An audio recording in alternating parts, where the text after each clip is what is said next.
and welcome to the Dr. DC podcast. My name's Colin, and here with me is Dr. DC himself. Hello. This is a podcast about one guy who knows far too much about DC Comics and one guy who's just really, really sarcastic. Who's who? So this week in DC news, Wonder Woman is really mixing up the box office, mixing it. There's nothing mixed about it. She's dominating. It's amazing. She beats The Mummy domestically, soundly. Not like we were expecting anything different, but the movie's got like over $430 million in box office so far. It's on fire. It's been like 10 days. I can't believe we just talked about arson and domestic abuse all in the same breath of air. Did we? Oh yeah, you said it beat The Mummy domestically. Oh, and then something about hot fire. That's fantastic.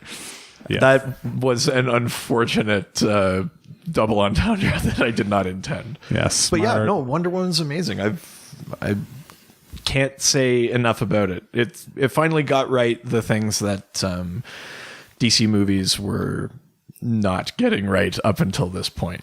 Well, I didn't go see it. Instead, I played a fun game at home called Drink a Negroni. No, you need to undo that, go back in time, and shake yourself and go see Wonder Woman at least once. It's really terrific. It's got me super excited for Justice League. So you want me to start living in a Calvin and Hobbes reality and not a DC one then? No, just DC. Only DC. Do they have time machines in DC? We'll get to that later. Oh no.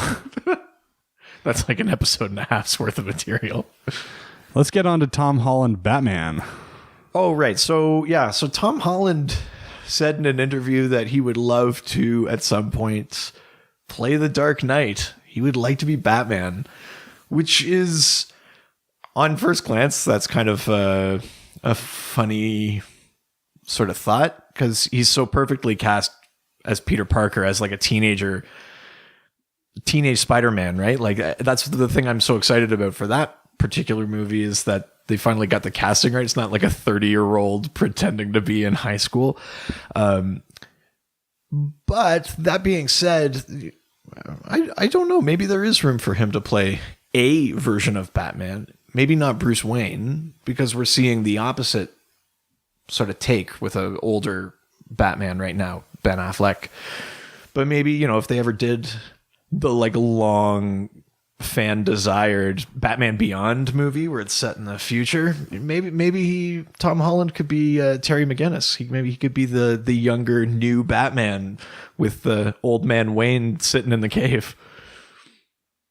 So you're just talking about Batman being what's his face from Matt Damon's sidekick? Yeah, what's his name again? Ben Affleck. Wouldn't it be cool to have Matt Damon as Robin, though? Do you know there have been so many people who have been trying to like fan theory or fan cast Matt Damon into things ever since Ben Affleck was cast as Batman?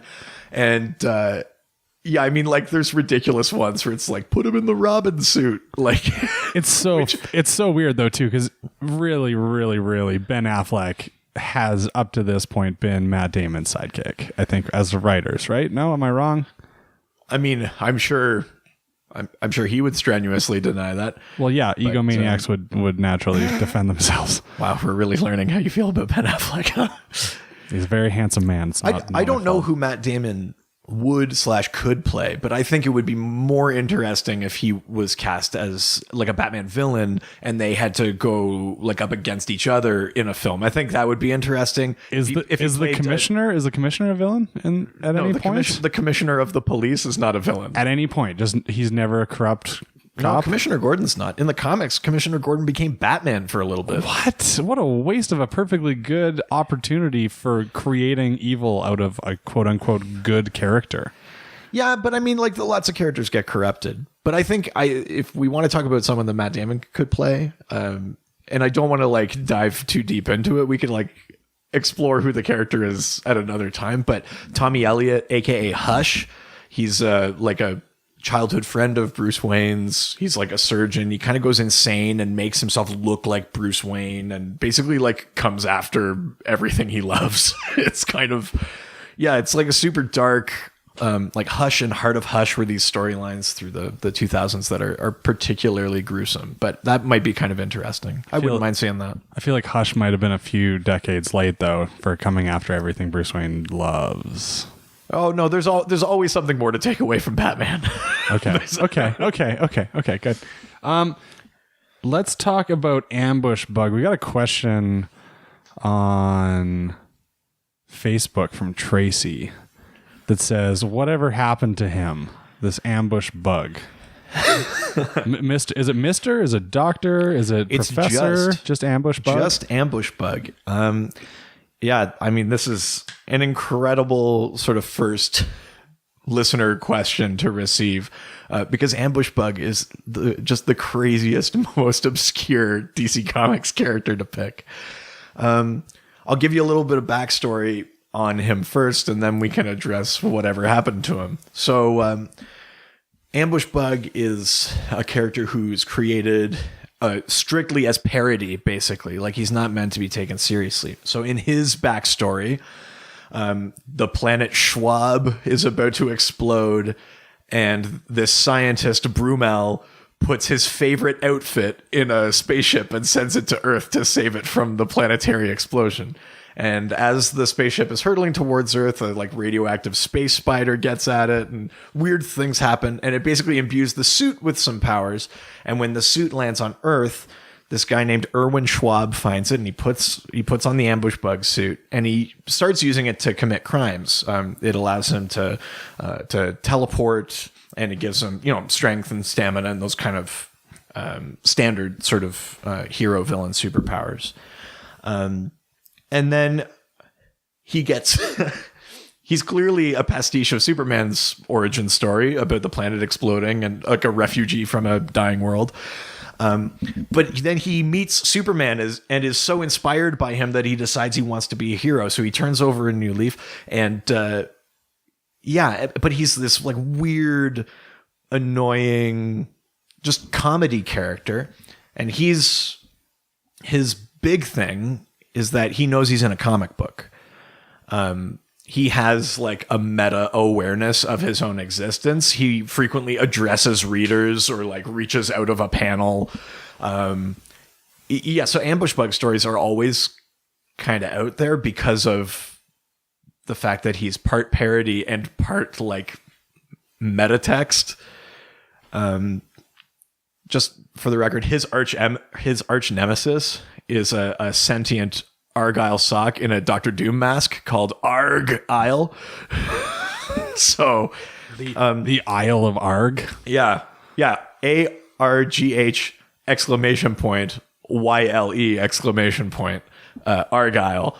So I mean that's like a super basic thing about what Ambush Bug is. He's been a member of the Justice League briefly. He shows up periodically, and for a little bit he had like a couple of his own miniseries. But he's not a character you see a lot. So whatever happened to him? Most recently, he's been kind of relegated to at the back of issues of DC Comics from like 2011 to 2015 or so. After the comic was done, there'd just be this like extra page and a half of him telling you what else was happening in comics you might not be reading. So if you finished like a Batman comic, it would flip over to this thing called Channel 52, and Ambush Bug would be a reporter, and he'd be telling you all about Flash's fight with the Reverse Flash. And the idea, I think, was that if you weren't reading The Flash, but you were reading Batman, you'd see Ambush Bug talk about it and maybe decide to pick up the book. But that's the most recent incarnation of him that's been seen. He's just kind of there as sort of like a throwaway extra. He hasn't really been a part of any sort of like canon story for like at least 10 years, I think. There could be a really interesting kind of like series of different things just based on what you've described to me as somebody who, again, doesn't know anything about comic books that weren't made for sarcastic children. Sure. With tigers and buckets with wheels on them. But to begin with, the Reverse Flash, That's the Flash's bad guy, is the Reverse Flash? I mean, it's not his only bad guy. okay. But yes. So why didn't they just make it Anti-Flash, and then it could have been the Flash's aunt, who's kind of a pain in the ass? Yeah, she's just like on him because he leaves his Socks on the floor or Yeah. something. Like, why won't you pick up after yourself? yeah, I always make soup and you never want it. Like Yeah, that you're kind my of- nemesis, Anti-Flash. Flash. Yeah, that's Always skipping out on the dishes, running away, playing with your friends. this feels like what we talked about the last time around, where you asked why Superman doesn't just fix the photocopier. Like, this is not necessarily a terrible idea, but it's absolutely unmarketable. Well, to people who may or may not understand where we're coming from with this, we are essentially creating the world's greatest sub superhero comic book series. Really, it could be like a Archie digest with like young Archies and that type of thing. If you're talking about a great sub-series of comic books with superheroes, in 1966, Archie became actually Captain Pureheart, and he was a wonderful superhero. Isn't Captain Pureheart like the fifth one that can summon Captain Planet? Isn't it like water, fire, earth, air, and Captain Pureheart? I think you're thinking about the Actually, he Care was one of Bears. the Care Bears. But he was able to fly with his jet boosters. Do you know what? I won't usually indulge Professor Hardy in his Oh, do indulge. Archie his hearty amounts of in his Archie comics tomfoolery. fixation. But if we're talking about like weird dweeby redheads that gain superpowers, Jimmy Olsen at one point became Action Man, and he would get superpowers when he needed them, but a different power, and he didn't know what it was or when it would kick in, but it was usually like right at the moment he needed it. Ah, yes, Jimmy Olsen, the poor man's Archie. Archie, if he had a cooler best friend, basically. I'll pretend like you didn't say that. Yeah, that's right. Jughead is an American hero. He does eat a lot. Yeah, he does eat a lot. But at any keeps a rate- great figure. Got to give it to him. At any rate, I mean, to address Tracy's question, whatever happened to Ambush Bug? He essentially became what I would have done with him in a comic series, I suppose. Yeah, I mean, the thing is, I think writers don't exactly know how to use him. He's different from a character like I can't believe I'm going to do this. So I'll reference Marvel. He's different from a character like Deadpool, who also knows that he's in a comic book, because Deadpool comes from a place where no matter how funny he is or how irreverent, he's still like a character with some tragedy and with some like drive and grit. Ambush Bug was strictly created to be a pastiche of superheroes. Like, he's only there to be a parody. And I think writers don't necessarily know how to use that. And I think as a result, he just sort of gets kind of tossed aside, which is what has become of him. That's very sad. It's very sad that a great comic book hero like what's it called? Ambush Bug. Ambush Bug has been just well, I guess it happens to bugs. They get stepped on. Ooh. Yeah. That was a nice little button on that segment. Yeah. Also, I kind of want to unbutton it and say that did Marvel and DC intentionally make superheroes that got attacked by some kind of a spider, for example, that developed in some kind of radiation, per se? Do you know what? I hadn't necessarily thought of it that way, but I think you can make the argument that Ambush Bug is taking shots both at Superman and Spider-Man.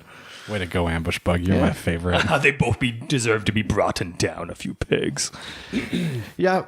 Well, I mean, don't get me wrong. Like, I'm a DC guy. Spider-Man's pretty cool. He would just be cooler if he existed like in Metropolis. That's so petty of you. I'm nothing if not petty about my DC comics. Fair enough. Nothing wrong with being petty. I want for us just to have that established, I guess. Yeah. It's there. It's on record. I've said it. Okay, so. good. So our friend Paul on Facebook has brought up Mon-El. Mon-El? Mon-El. Her name is Mon-El. Paul. Thanks, Paul. This is a really interesting question. No thanks, Paul. Okay. Nobody asked. Shut it down, Hardy. no, Shut it down. We did ask you. I think put the post up. You asked for questions. Oh, I didn't expect an answer. Oh, Not from yeah. Paul, It was anyways. rhetorical. Thank you all for your questions. Anyway, Thank you all for your rhetorical questions. Answers? Yes, that's the only type of questions I asked. Vanier, what kind of last name is that? Ridiculous. I certainly don't know anyone with that last name. No. No. Ridiculous. Anyways, Paul wants to know, why is Mon-El considered a superhero, given that in the context of his home world, he has the same powers and abilities as millions of other Daxamites? Right. So there's like a lot to unpack there. This is clearly kind of like how Tracy knows who Ambush Bug is. Paul clearly knows his stuff about Mon-El and Daxamites. If Are he's, Daxamites some sort of Dax Shepherd bug? oh my God, I hope not. That'd be a great bug. No, it wouldn't. Dax Shepard's awesome. Okay. Some sort of prank bug? I definitely need to like jump in here before we. Okay, no, I'm go not. too far I'm with not this. talking about like Ashton Kutcher, Dax Shepard era stuff. I'm talking about like he moved forward, lived his life. He's done okay for himself. He's I'll done say some during good those movies. periods he did bug me. Nailed it, Hardy. Oh my! I don't like that the sort of power dynamic here is shifting. Well, get So- on board. Yeah, so Mon-El. So just quick recap of things that I said on the last episode. Superman is from Krypton.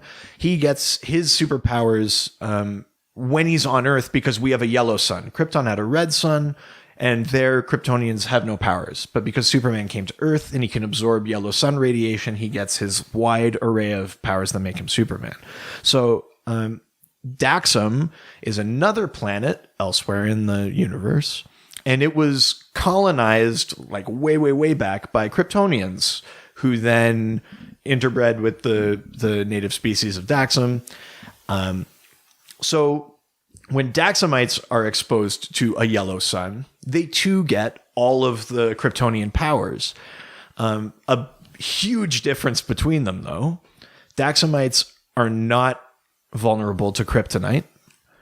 They are fatally allergic to lead, which is like a super common element through the universe. So Mon-El is a Daxamite who comes to Earth, and Superman at first thinks that he's another Kryptonian because they have similar powers, and Mon-El's memory is fuzzy. He doesn't remember where he's from. So that's how he gets the name Mon-El. It's given to him so that it's El is Superman's family name. He's Kal-El of Krypton. So he gives him the name Mon-El. And eventually they discovered that he's not Kryptonian. He's a Daxamite, but they've learned that as he's being lead poisoned.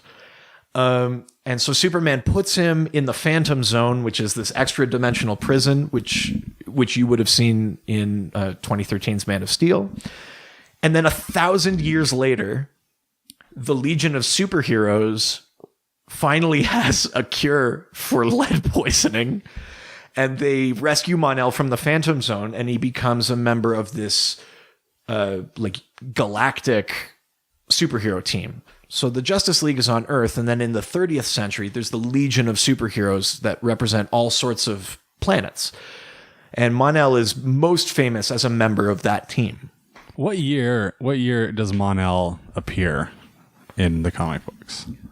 Like which of our years? When in publication? Real people years, not dog years or comic book years. What actual year does he show up? I'm not going to remember the exact year, but it's Give me a late 50s, early 60s. So basically, when everything is lead paint and lead everything.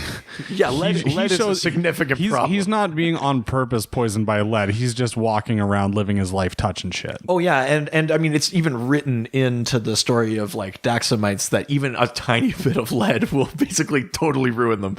They're like, we're going to send you to this place. They're doing some great stuff with lead-based everything right now. But kind of to the point of Paul's question is, why is he considered a superhero when he just has powers that anyone from his planet could have? His planet also has a red sun. So just like Superman, like under normal circumstances, Mon-El wouldn't have powers. So And he's a total wuss. I can touch lead whatever all the time. well, and now he can too, because God, no. Brainiac 5 develops a serum that will permanently cure him of his lead poisoning.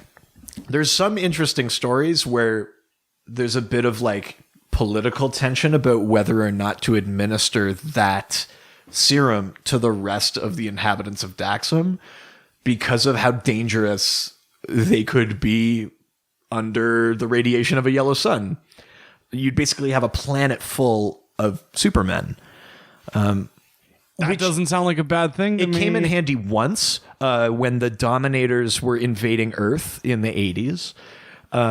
The Daxamites came and saved the day. They boarded these spaceships. They came to Earth's yellow sun. They powered up and they fought off the entire alien invasion. But I think there's a fair counterpoint, which is genocide.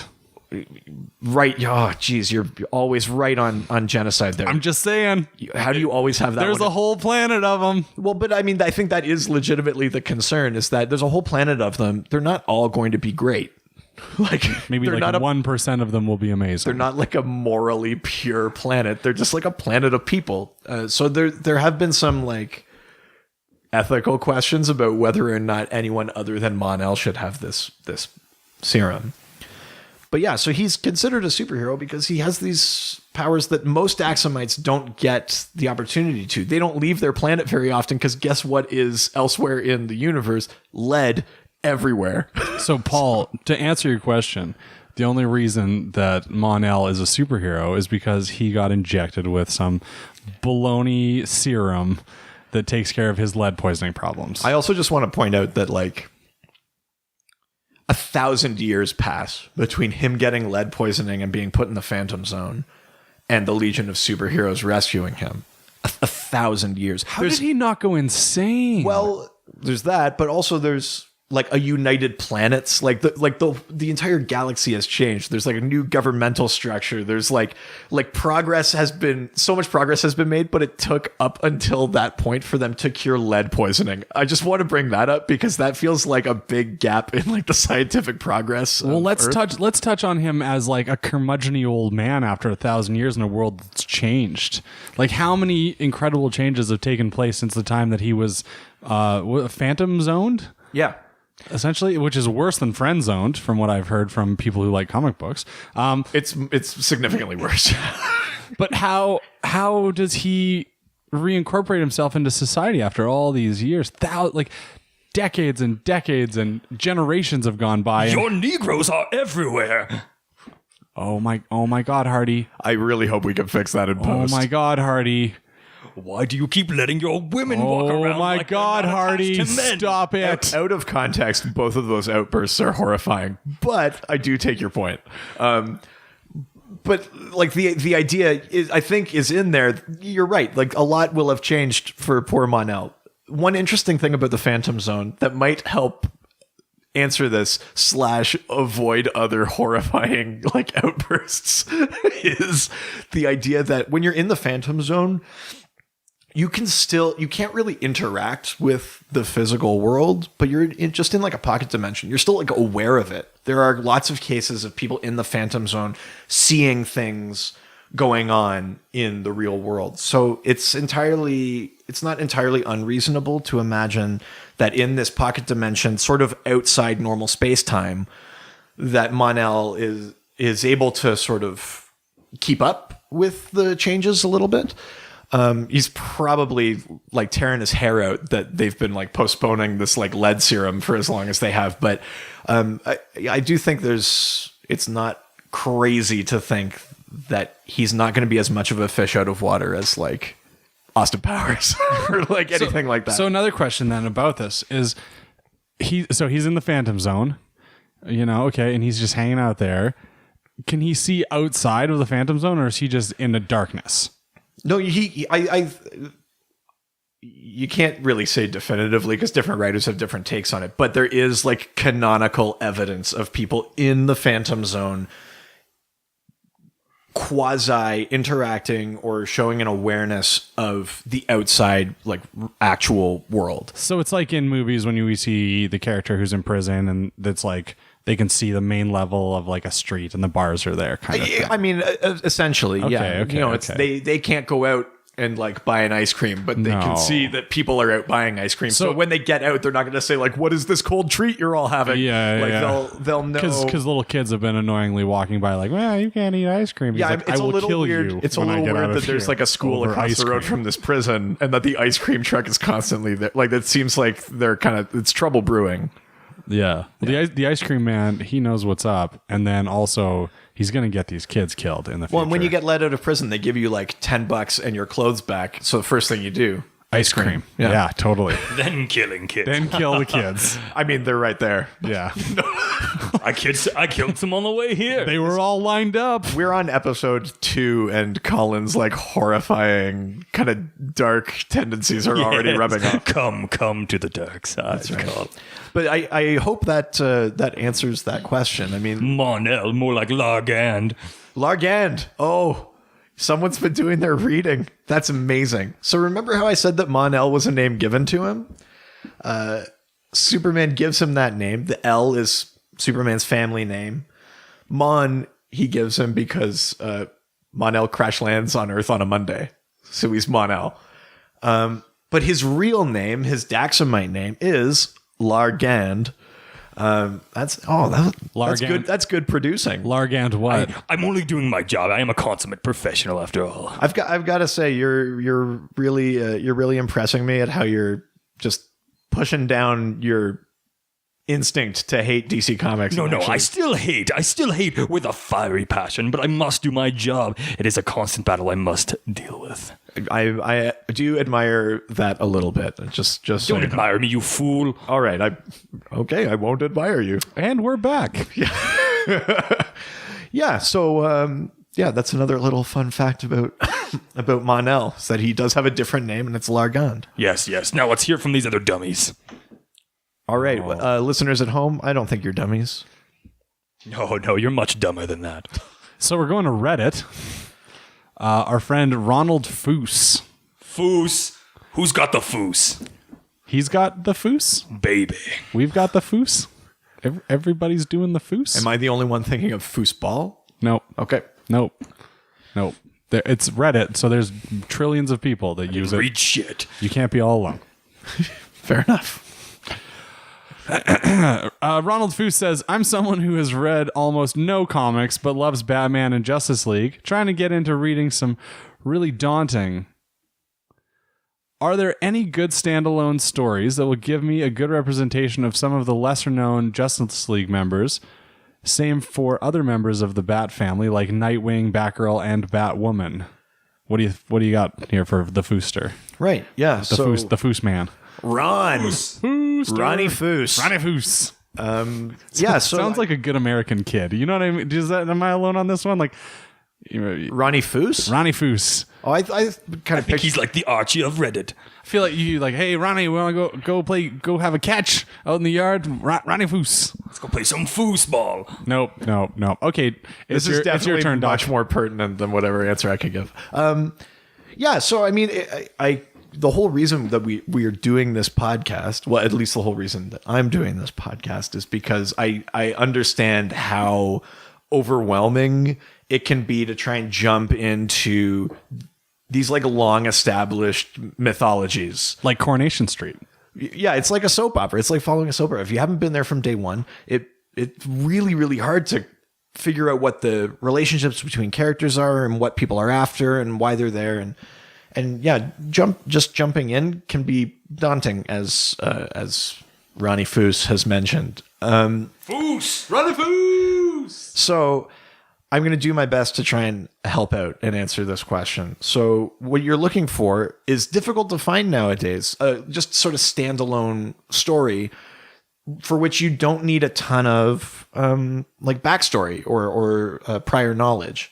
A lot of comic books are built on the idea that people are constantly reading. And so a lot of them have to do with building on things that you needed to read something else and learn these little morsels. So let's start with lesser known Justice League members, because there are a couple of sort of short mini series that kind of illuminate some of those characters, and you might find them interesting. The The first one I'll bring up is not necessarily the best written series, but there's a Red Tornado series from the late 90s, early 2000s. It's 6 issues long, and Red Tornado is a much more secondary, possibly even tertiary Justice League member. He's an android with like wind harnessing abilities. And this series is really interesting because it's much less about him as a superhero and much more about him trying to build an alter ego life, where he's just John Smith. He's this android trying to be human. I mean, there's a lot of sort of like Data from Next Generation kind of stuff in there. And it's a really interesting series. You get to learn a little bit of lore of Red Tornado through the villains that show up and through the heroic struggles of this series. But it's kind of neat because you actually get to like sit in there with the character. He doesn't just show up and make a tornado and beat the bad guy. You get to then go home with him after. And you get to go home with an android. Sounds like a super easy date. Well, he probably has some sort of like skill testing question, and he's an android, so it's gonna like the bar's set super high. You have to pick all of the photos that have a mailbox in them. There's only one robot in this relationship. That's right.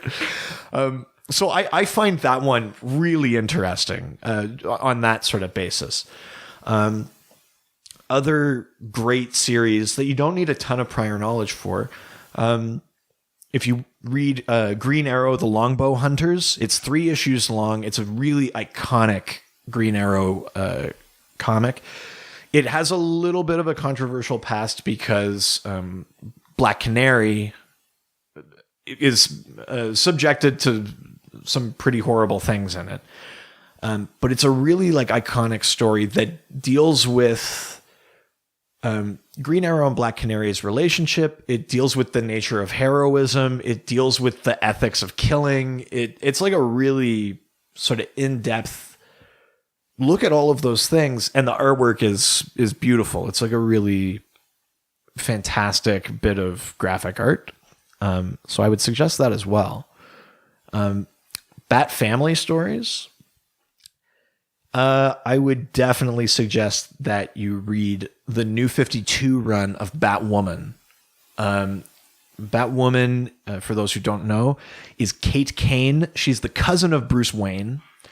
She's ex-military, and she becomes Batwoman. She's inspired by Batman before she knows who he is, and is inspired by his example, but basically doesn't, until very recently, doesn't operate as a member of the Bat family. She didn't train with Batman. She wasn't a sidekick first. She did her own thing, just assuming a Bat mantle. But the Batwoman series in the New 52 is great because it delves into all sorts of these sort of weird supernatural elements. It's almost more of like a horror book. There's lots of like kind of ghosts and spirits, and it's a really neat read, and the character work in there is incredible. She's one of the most prominent sort of openly gay characters in DC Comics, so I would definitely recommend that one as well. I hope that helps. That's 3 big ones. Yeah, that's a lot. That's a lot of information there for Ronald Foose. Foose has got some homework to do before. That's right, Ronnie Foose. And actually, Boom. Legitimately, if you do go out and read any of these runs or short series, get back at me and let me know what you thought. If you thought it was a terrible recommendation or a good one, or if you're looking for things that are similar to them once you've done it. I'm legitimately curious to know what you think. Also, when you realize how terrible they are, you can move on to the wondrous series that is Archie Comics. The other thing is that it's not going to be too hard for you to find these things thanks to the power of the internet, the same thing that brought you to us. That's right. Archie's in every grocery store. As soon as you walk up to the counter, they'll be there for you. You've never had a choice, never since you were a kid. That's right. Archie is the Chewing gum and Archie. I also have a new Riverdale series. It's quite good. If you're just tuning in right now Kudos. I don't know how you're doing it. luckily It's a for you. podcast. Like I don't know how you're coming in halfway through. This isn't on the radio. But if you are just tuning in right now, it's not an Archie podcast. It feels that way sometimes. Only time. Yeah, that's right. Just biding his time. That's right. Waiting, picking his moment. Sitting in the darkness. Archie's really the Batman of this series. Oh God, we are going to do a proper, thorough Batman episode. Just Really to, thought you were going to say Archie. I got quite excited. I know you did. No, we're going to do a proper Batman episode at some point, just to prove to you that that's not the case. Do you want to get into some Batman stuff? Or do you want to save that? I think we should save Batman because I think we've gotten a lot of Batman questions. I want to do them properly. Someone has to save Batman. He's saving everyone else. But is there? Do we have any other like non-Batman questions? Like, we will get to you. I promise. You guys were just so amazing with asking questions. There's too many for us to do in one episode. All right. Well, let's do another question then. Okay, so on Reddit as well, I guess sticking to the theme of Reddit, I didn't even know Reddit was this excited about things. It turns out I was super All wrong. Reddit is getting excited or very angry. And I think anger is just a form of excitement, really. So we have the ex-doctor, different kind of doctor, I suppose. A fellow medical professional. All right, calm down. You're lucky we let you give doctor in your name. I performed 3 appendectomies on my way here. I'm still waiting for your medical degree to come in. Oh yeah, no, it's in the mail. It's coming. It's on its way. The ex-doctor wants to know, which crisis do you think has had the most lasting impact on both the DCU at large as well as the readers? Right. So this is a big question. So crisis isn't just like a word in this context. Crisis with a capital C is really what he means. Not like having to listen to this podcast. No, that's just your job, which I would appreciate if you were doing. That was quite a crisis, I'd say. Crisis of conscience for me. Oh, I'm starting to like you. Oh, no, I don't like this at all. Yeah, You're all idiots. I think we're starting to warm up to him a little bit. Yeah, I am No. a little bit. No, I don't little like this bit. at all. He's like a cat that doesn't want to be cuddled. Yeah. You can't grow hair and your hair is too long. You're both dumb. That's He's not wrong. well, The last bit for sure. I'm here because I'm an expert, but Right. A doctor like Phil, yes. Same amount of hair. Well, I'm going to move on because I'm not going to do my Lots of parallels to Dr. And Billy. crisis. Right. So Crisis. So the thing to know about Crisis is that it was a big, mega 12-issue series that happened in 1985. It's the first big comic book crossover series ever. It involved the entire DC universe. And basically what happened is that up until that point, there had been different writers writing for different characters, and not everyone reads every issue. So someone will reference something that an earlier comic might contradict. It just starts building these little continuity errors. And there's a big sort of gap of continuity between like the 30s and 40s and then the 50s and 60s when comic books kind of got popular again. And they sort of wrote it off as like, well, that was a different Earth. Like the Flash was named Jay on that Earth and he's Barry here. And so that was the start of like the DC multiverse, was them trying to explain away some of these continuity errors. And some of them got so difficult to track and so hard to reconcile that in 1985, they came out with this series called Crisis on Infinite Earths.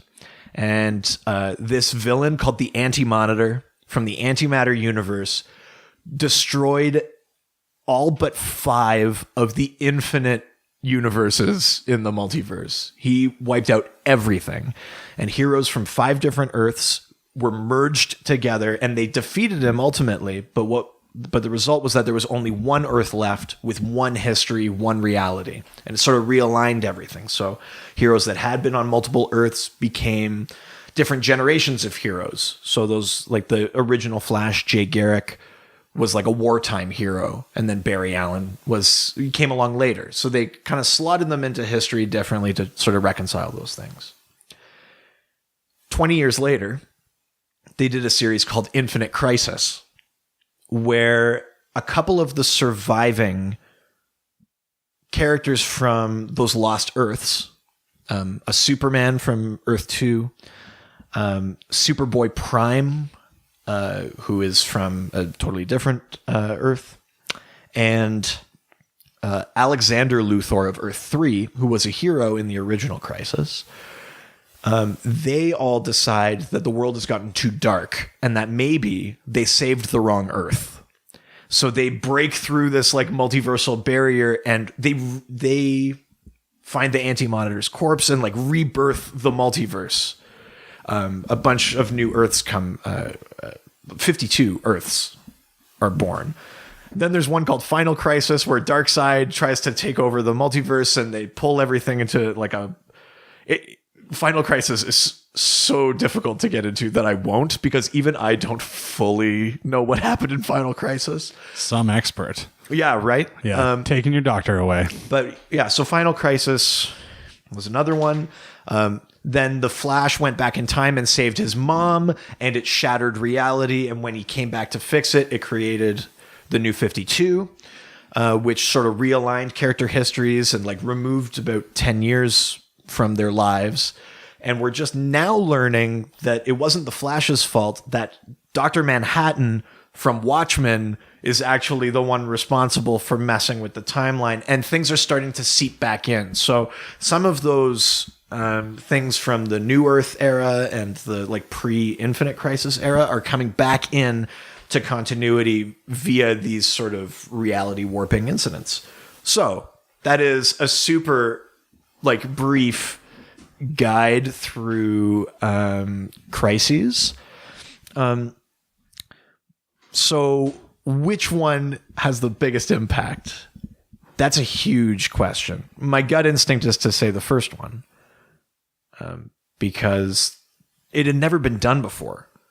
People just wrote their own comics. You know, like Superman would show up in a Batman comic, or they would team up in a Justice League comic, but there had never been an event that every comic series referenced, and then in that series itself, it was altering everyone's lives and everyone's story. So Crisis on Infinite Earths, I think, has to be the one that had the biggest impact. But personally, my favorite is Infinite Crisis. It's got such great art. It's got really engaging story. They did these like lead up series that were really, really interesting, that dealt with like the worlds of magic and science and things like that. And I kind of like the pseudoscience, or actually the real science of like multiverse theory. I think there's something really neat in the idea of parallel Earths, and Infinite Crisis brought that back. So I think that one always holds like a warm spot in my heart, I think, because of that. Okay, so the Watchmen was a DC thing? Published through DC as like a corporate entity. And then it was Dr. Manhattan? Yeah. Or Mr. Manhattan? No, it's Dr. It's Dr. Because he is actually a what? Oh, he was like a scientist, like a physicist. Yeah. And then an accident turned him into a guy that can manipulate basically like matter at the atomic level. And he sees time prismatically. Like he's almost a god.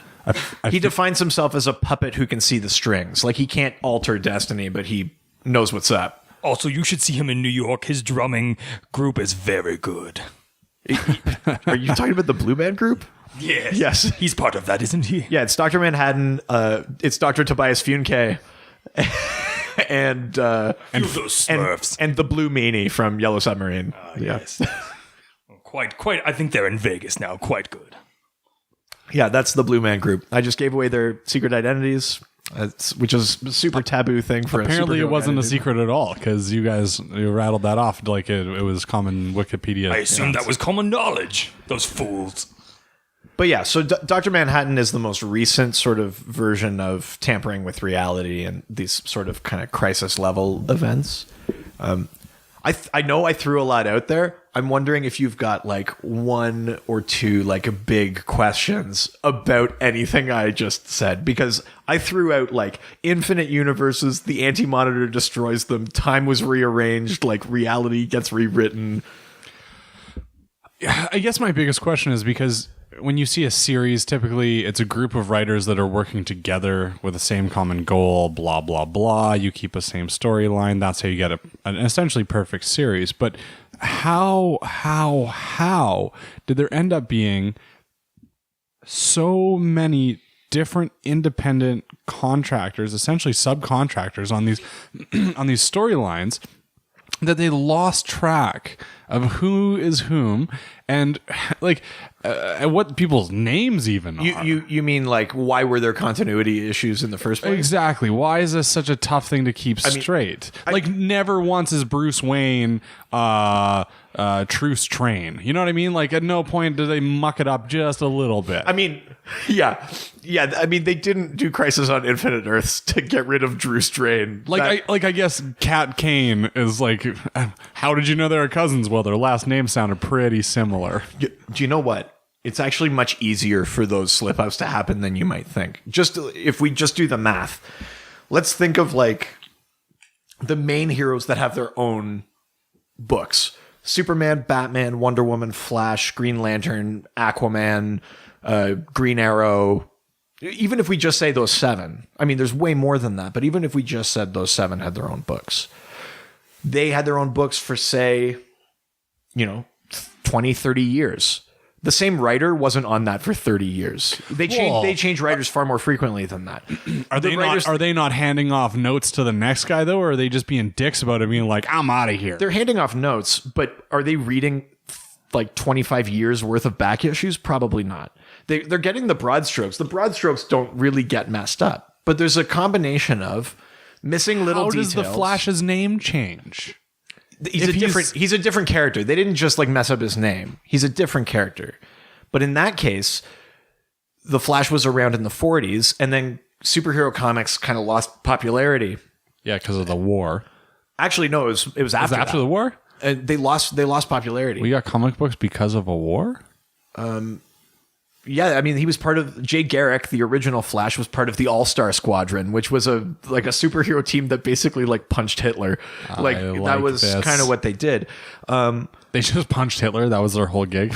Well, I'm oversimplifying. And this month in the All-Star team, they're going to punch Hitler again. But basically, they lost popularity, and then when they brought it back in the 50s, they decided like if this character lost popularity in the first place, maybe we should come up with a new version of the Flash.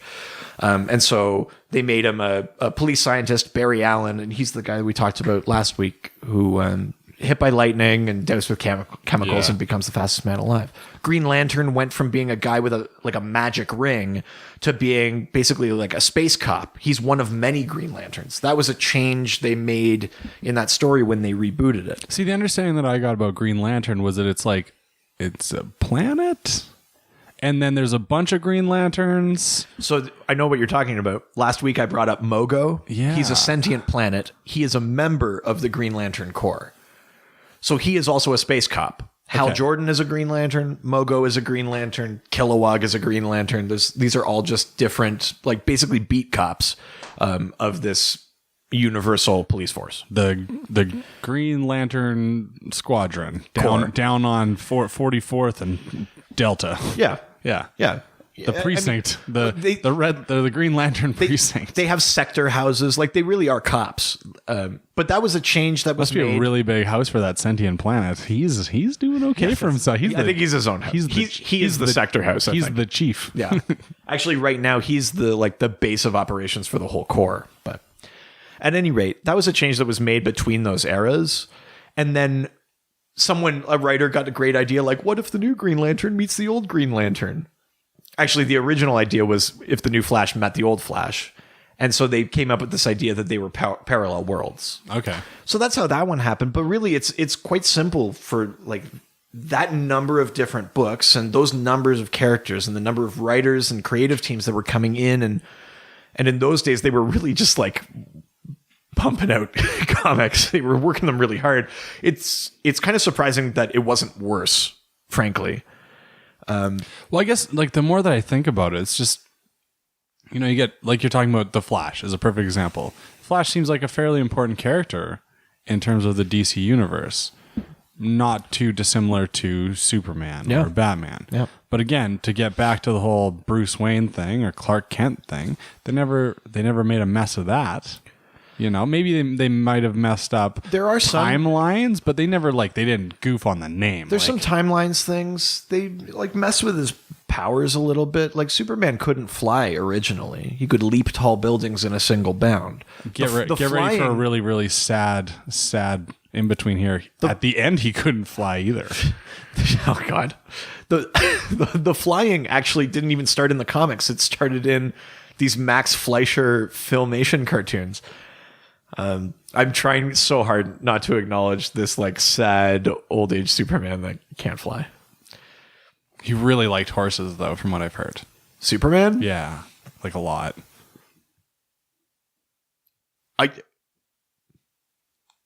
Oh God.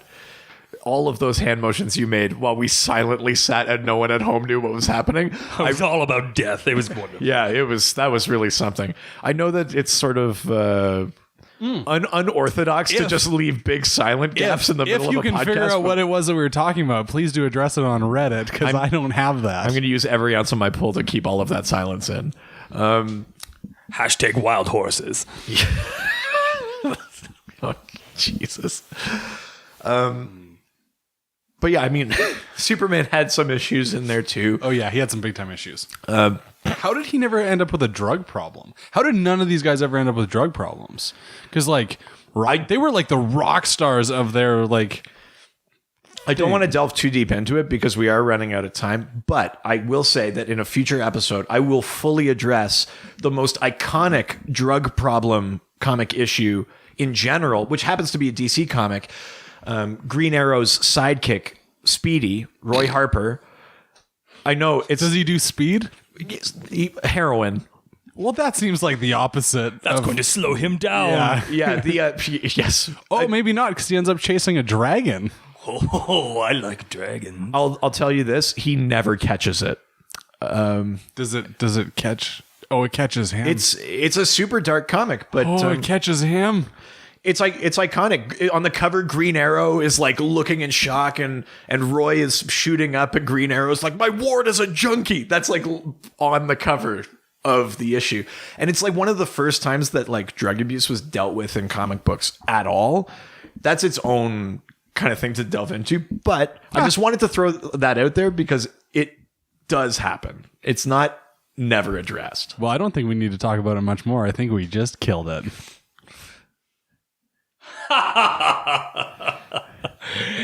He's making fun of the death. Hashtag wild horses. Well, on next week's episode, we're going to have Ice Cube come in to talk about why Mr. Hardy shouldn't use such awful words. Yes, you guys, that sounds fantastic. Was that Ice Cube? Was he here? Oh, hey guys, I'm Cube. You've been here the whole time. I would have addressed you earlier. You're just so stealthy. Yes, I like to. I think you're doing Mike Tyson. Cube. I tried to do one and it just did not work out. Oh, it was you. Oh, it was you our the whole time. producer. I couldn't see. You were so easily to fool. I couldn't see through the tinted glass. I, for a second, thought it was Cube doing a Tyson impression. If that was the case, nailed it. Next week, though, tune in. Ask tons of questions. You can send those to our email address. DrDCpodcast@gmail.com. And also at our Twitter, which is also... At Dr. DC. Or just on Facebook, we've got a new page up, which is... Dr. DC Podcast. Essentially, just if you Google Dr. DC Podcast, you've got everything you need. And you can also shit talk us on Reddit. Or just ask some more lovely questions. I kind of like how friendly it's started out. Dr. DC is so weak. The internet is not a safe place for us. You do realize we're going to come under... Mon-El has a weakness to lead. I have a weakness to like internet meanness. We're going to get tons of scrutiny, and I'm into it. Mon-El, more like Valor. Oh, you are just killing it on the producer side of things. Oh, we'll see you guys all again next week. Thanks for listening. All right, you all suck. Superheroes. They always fight for what is right. Live with danger and adventure. They are men of might.